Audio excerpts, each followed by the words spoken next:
Michael Panachickal അച്ഛനെ കേട്ടിട്ടുണ്ടോ? ഈ തിരുനാമ കീർത്തനം പാടുവാനല്ലെങ്കിൽ നാവിനിക്കെന്തിന്, ഇതാരെഴുതിയതാ? ഈ പനച്ചിക്കൽ അച്ഛൻ എഴുതിയതാ. ഇങ്ങനെ ഒത്തിരി നല്ല പാട്ടുകൾ അച്ഛൻ എഴുതിയിട്ടുണ്ട്. അച്ഛൻ ഒരിക്കല് ഒറ്റപ്പാടിയില് ഒട്ടാലിച്ചന്റെ അടുത്ത് ഒരു ധ്യാനം കൂടിക്കൊണ്ടിരിക്കുക.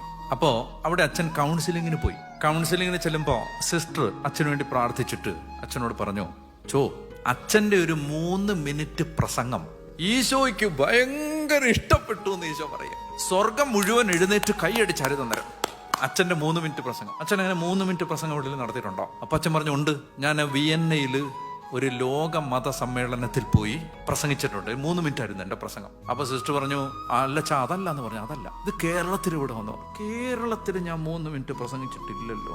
ഒന്ന് ആലോചിച്ച് നോക്കിയാച്ചാ, വേറൊരു അടയാളം കൂടെ കാണിക്കുന്നുണ്ടെന്ന് പറഞ്ഞു. ഈ പ്രസംഗം കഴിഞ്ഞപ്പോ അവിടെ അടിയായി.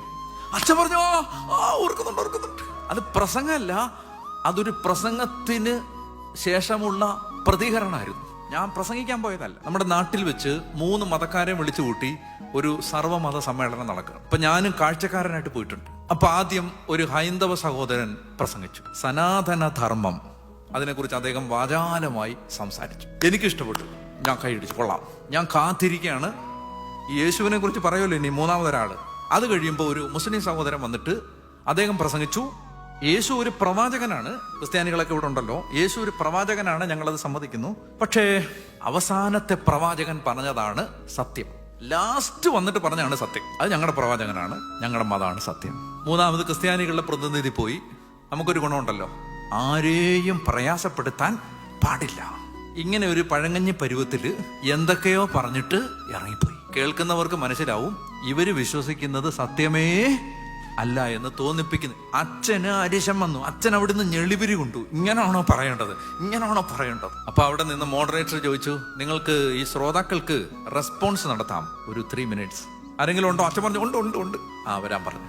സ്റ്റേജിലോട്ട് കയറിയിട്ട് അച്ഛൻ പറഞ്ഞു, സനാതന ധർമ്മത്തെക്കുറിച്ച് ഒക്കെ പറഞ്ഞത് എനിക്ക് ഇഷ്ടപ്പെട്ടു. മുസ്ലിം സഹോദരൻ പറഞ്ഞത് ഇഷ്ടപ്പെട്ടു. മുസ്ലിം സഹോദരനോട് പ്രത്യേകിച്ച് ഒരു കാര്യം പറയാനുണ്ട്. സഹോദര, പ്രവാചകന്മാര് ദൈവത്തിന്റെ അടുത്ത ആളുകളാണ്. അവര് പറഞ്ഞതിനകത്തൊക്കെ കുറച്ച് സത്യമൊക്കെ ഉണ്ടാവും. പക്ഷേ പ്രവാചകൻ പറഞ്ഞതിനേക്കാൾ വലിയ സത്യം പറഞ്ഞത് ദൈവത്തിന്റെ പുത്രനാണ്. പുത്രൻ, ആ പുത്രൻ പറഞ്ഞ സത്യമാണ് ഞങ്ങളുടെ സുവിശേഷം. അതുകൊണ്ട് അത് മാത്രമേ ഉള്ളൂ സത്യം. പറഞ്ഞ ഉടനെ ആരും എന്ത് ചെയ്തു? മോഡറേറ്റർ ക്രിസ്ത്യാനി കൂടി വന്നിട്ട് പറഞ്ഞു, അച്ഛാ ഇവിടെ വർഗീയത പറയാൻ പാടില്ല. അപ്പൊ അച്ഛൻ പറഞ്ഞു, ഞാൻ വർഗീയത പറഞ്ഞില്ലല്ലോ, ഞാൻ സത്യമല്ലേ പറഞ്ഞുള്ളൂ. അപ്പൊ അച്ഛന്റെ കൂടെ വന്ന ആളുകൾ നിങ്ങൾ കൈയടിച്ച പോലെ അവര് കൈയടിച്ചു. അപ്പോഴേക്കും അപ്പുറത്തുള്ളവര് അവരതിന് ഓപ്പോസിറ്റ് ആയിട്ട് ആർഗ്യുമെന്റ് നടത്തി. അപ്പൊ അവിടെ മൊത്തത്തിലൊരു ബഹളമായി. അങ്ങനെ പരിപാടി അലങ്കോലമായി. ഇവര് സമാധാനത്തോടെ വീട്ടിൽ പോയിച്ച്